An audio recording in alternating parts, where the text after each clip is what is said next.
আদি পুস্তক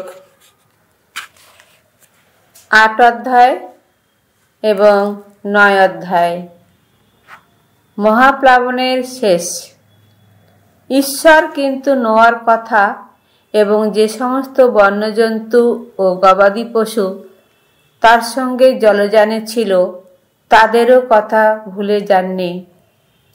তাই তিনি এক সময় পৃথিবীর ওপর দিয়ে একটি বাতাস বইয়ে দিলেন। তাতে জলস্ফীতি কমতে লাগলো।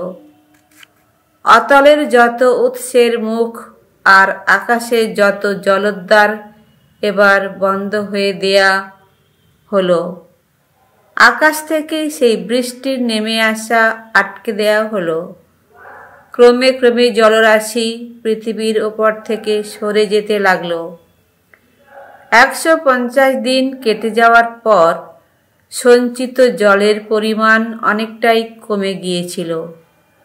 সপ্তম মাসে, সেই মাসের সপ্তদশ দিনে জলযানটি আরারাত পর্বতের ওপর এসে বসে গেল। দশম মাস পর্যন্ত জলের পরিমাণ তেমনি কমতে লাগল। দশম মাসে, সেই মাসের প্রথম দিনে যত পর্বতের চূড়া থেকে যেতে দেখা গেল। ৪০ দিন কেটে যাওয়ার পর নোয়া জলযানের গায়ে নিজের তৈরি জানালাটি খুলে একটি দাঁড় কাক বাইরে ছেড়ে দিলেন।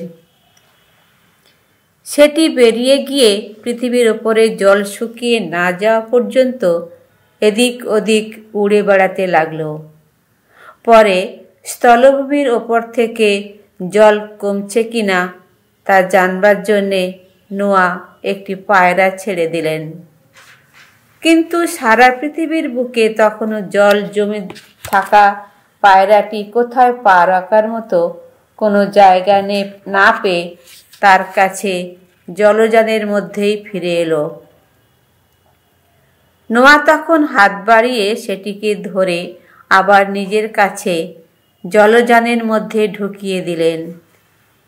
এবার তিনি আরও ৭ দিন অপেক্ষা করলেন। তারপর আবার সেই পায়রাটিকে জলযানের বাইরে ছেড়ে দিলেন।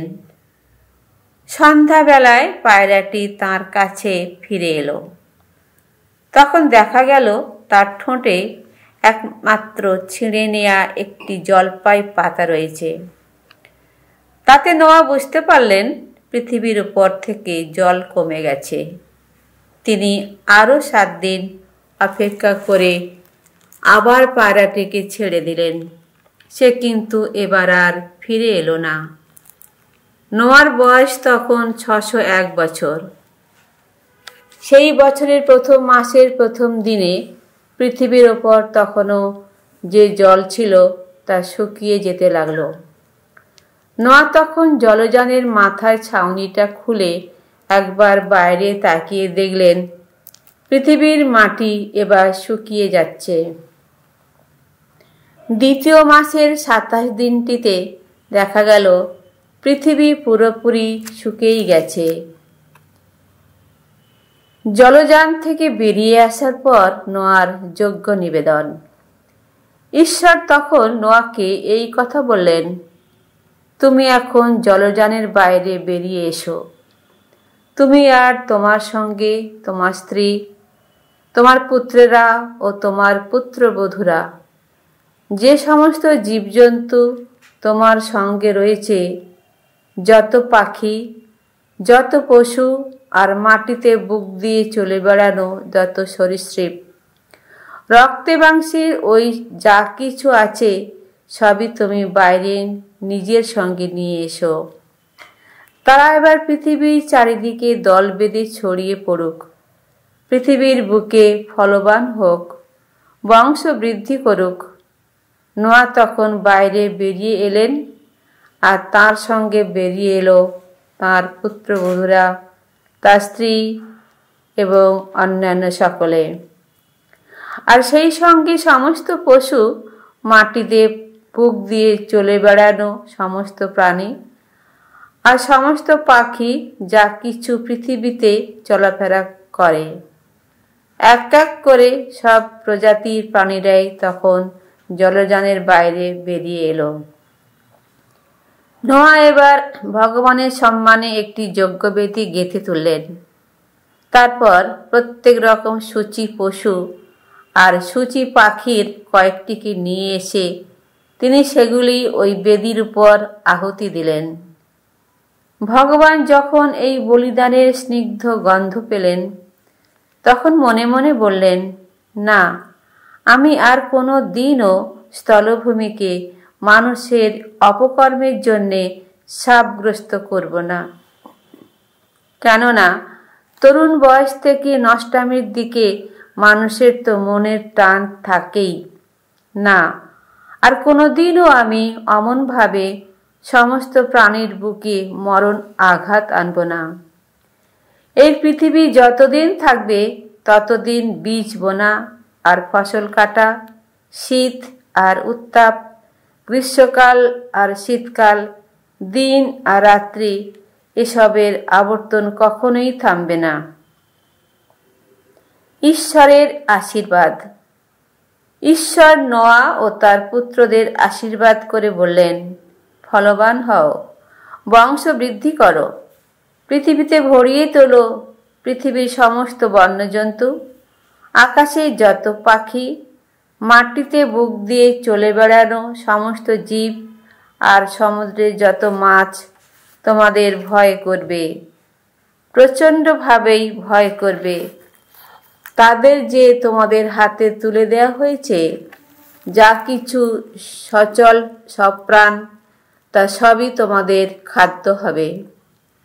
এখন ওই সব কিছু তোমাদের দিচ্ছি, আগে যেমন দিয়েছি, যত সবুজ উদ্ভিদ। তবে একটা কথা, কোনো প্রাণীর মাংসের মধ্যে জীব শক্তি অর্থাৎ রক্ত থাকতে তোমরা তা খাবে না। এদিকে তোমাদের আপন জীবন রক্ত করান ঝরানোর ব্যাপারে আমি কিন্তু হিসাব চেয়ে নিতে ছাড়ব না। প্রতিটি পশুর কাছ থেকেও তা চেয়ে নেব, আর মানুষের কাছ থেকেও তো মানুষের প্রাণের হিসাব। আর ভাই, মানুষের প্রাণের হিসাব চেয়ে নেব আমি। মানুষের রক্ত যে ঝরাবে, মানুষেরই হাতে তার নিজের রক্ত একদিন ঝরানো হবে। কেননা ঈশ্বর যে নিজের প্রতিমূর্তিতে মানুষকে সৃষ্টি করেছেন। আবার বলছি, ফলবান হও, বংশবৃদ্ধি করো তোমরা, পৃথিবীর সব কোথাও দলে দলে ছড়িয়েই পড়ো। পৃথিবীর বুকে তোমাদের বংশবৃদ্ধি হোক। গোটা মানব জাতির সঙ্গে ঈশ্বরের চিরস্থায়ী এক সন্ধি। ঈশ্বর নোয়াকে আর সেই সঙ্গে তার পুত্রদের আরো বললেন, শোনো, এখন আমার সন্ধি আমি স্থাপন করছি তোমাদের সঙ্গে, তোমাদের উত্তর পুরুষদের সঙ্গে এবং তোমাদের চারপাশে সমস্ত প্রাণের সঙ্গে, যত পাখি, গবাদি পশু ও বন্য জন্তু তোমাদের আশেপাশে রয়েছে, যে সমস্ত প্রাণী জলযান থেকে বেরিয়ে এসেছে, পৃথিবীতে এখন যেসব জীবজন্তু রয়েছে, তাদের সবারই সঙ্গে তোমাদের সঙ্গে আমার এই সন্ধি আমি রক্ষা করবই। মহাপ্লাবনে জলরাশি এসে গোটা প্রাণীকুলকে আর কোন দিন ধ্বংস করবে না। পৃথিবীর প্রলয় ঘটানোর মতো মহাপ্লাবন আর কখনো হবে না। ঈশ্বর আরো বললেন, এই যে সন্ধি আমার ও তোমাদের মধ্যে, আর সেই সঙ্গে আমার ও তোমাদের চারপাশের সমস্ত প্রাণীর মধ্যে আমি এখন চিরযুগের মতো স্থাপন করছি। তার চিহ্ন হলো এই, মেঘের বুকে রাখলাম আমার ধনু। সেই হবে আমার ও পৃথিবীর মধ্যে সেই সন্ধির চিহ্ন।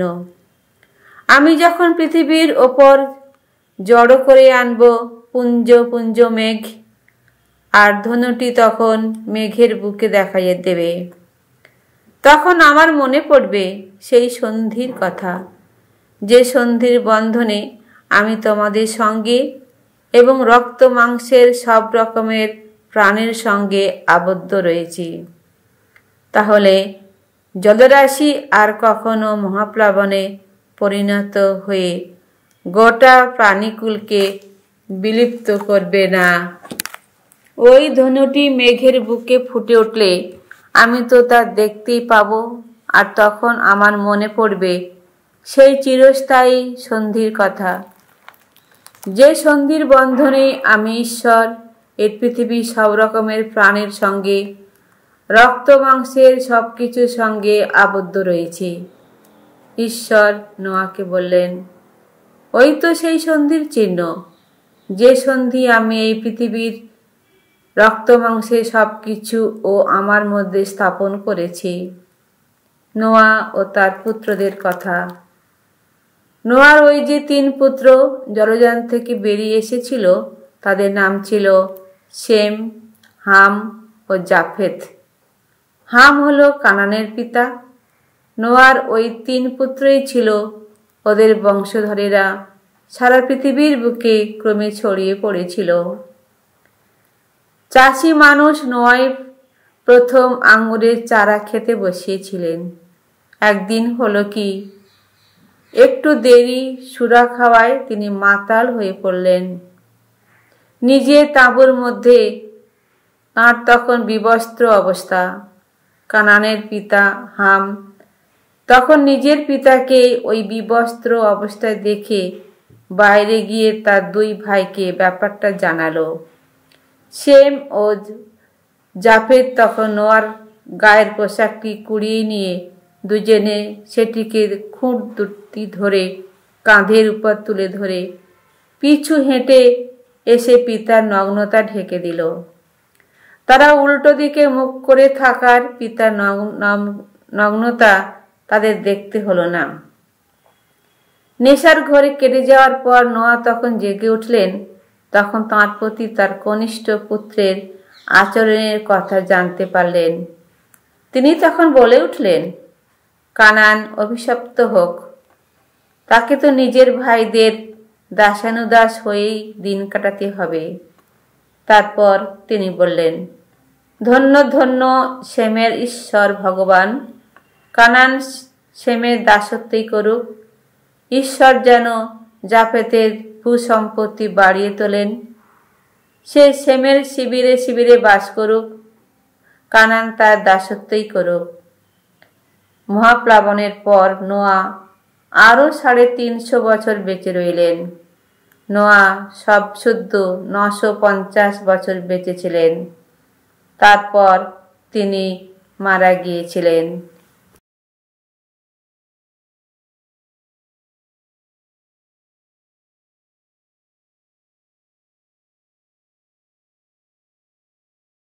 সামসঙ্গীত 7।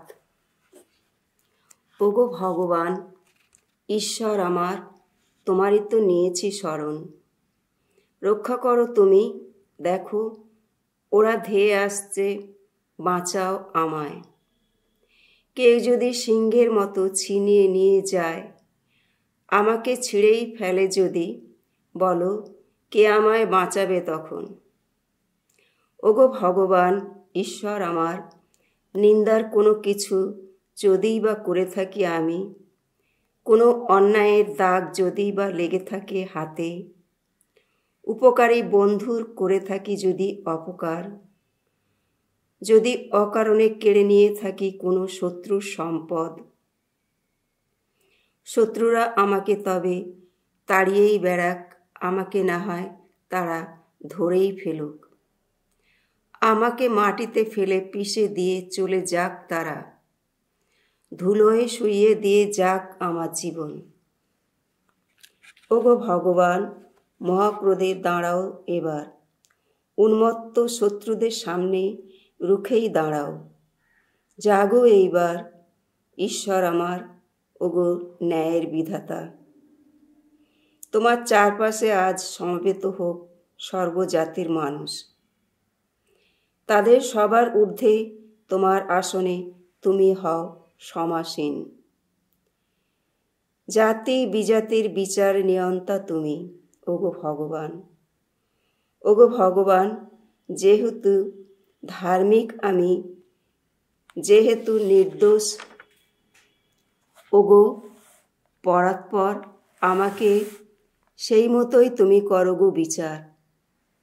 আহা, শেষ করে দাও আজ দুর্জনের যত অনাচার।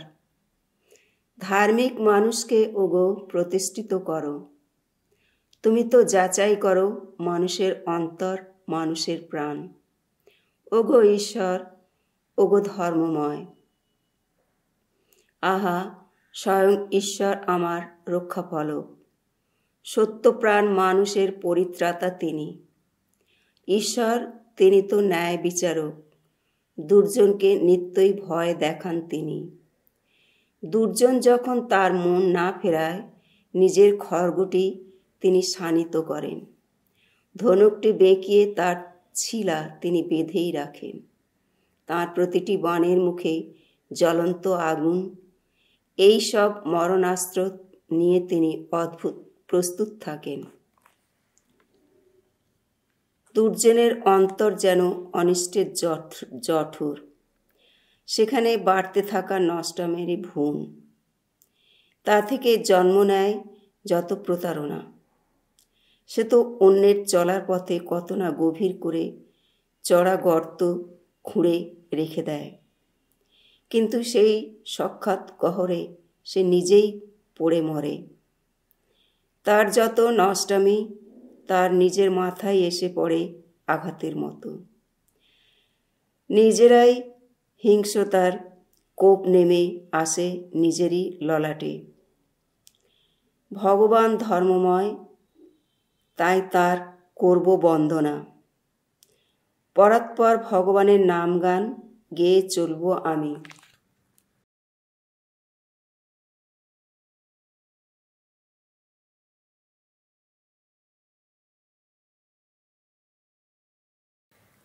সাধুমতি রচিত মঙ্গল সমাচার 5 অধ্যায় 21 থেকে 48 পদ। তোমরা শুনেছ যে প্রাচীনকালের মানুষদের এই কথা বলা হয়েছিল, হত্যা করবে না। যে কেউ হত্যা করবে তাকে তার জন্য বিচার সভায় জবাবদিহি করতে হবে। কিন্তু আমি তোমাদের বলছি, যে কেউ নিজের ভাইয়ের উপর রাগ করবে তাকে তার জন্যে বিচার সভায় জবাবদিহি করতেই হবে।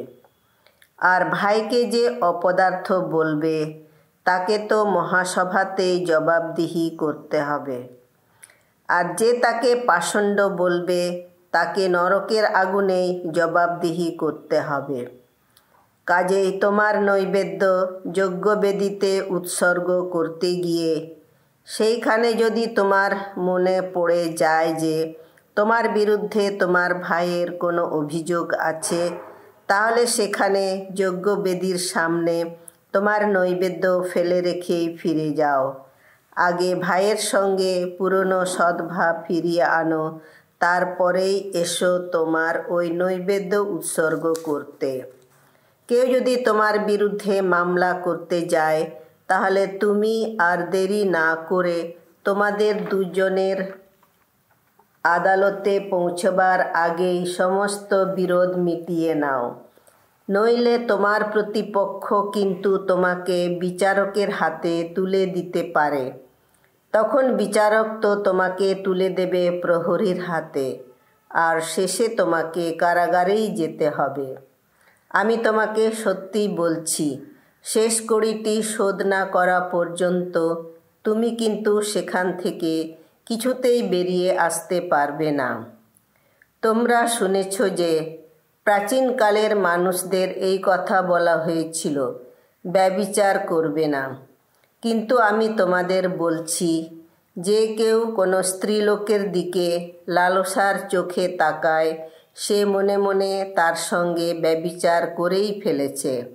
সুতরাং তোমার ডান চোখ যদি তোমার পতনের কারণ হয়, তবে তা উপড়ে ফেলো, দূরেই ফেলে দাও। তোমার গোটা শরীরটা নরকে নিক্ষিপ্ত হওয়ার চেয়ে তোমার পক্ষে একটা অঙ্গ হারানোই বরং ভালো। তেমনি তোমার ডান হাত যদি তোমার পতনের কারণ হয়, তবে তা কেটে ফেলে দূরেই ফেলে দাও।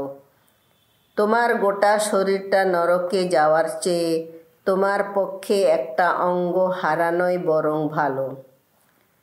প্রাচীনকালে এ কথাও তো বলা হয়েছিল, যে কেউ নিজের স্ত্রীকে ত্যাগ করে সে তাকে ত্যাগপত্র দিয়েই তা করুক।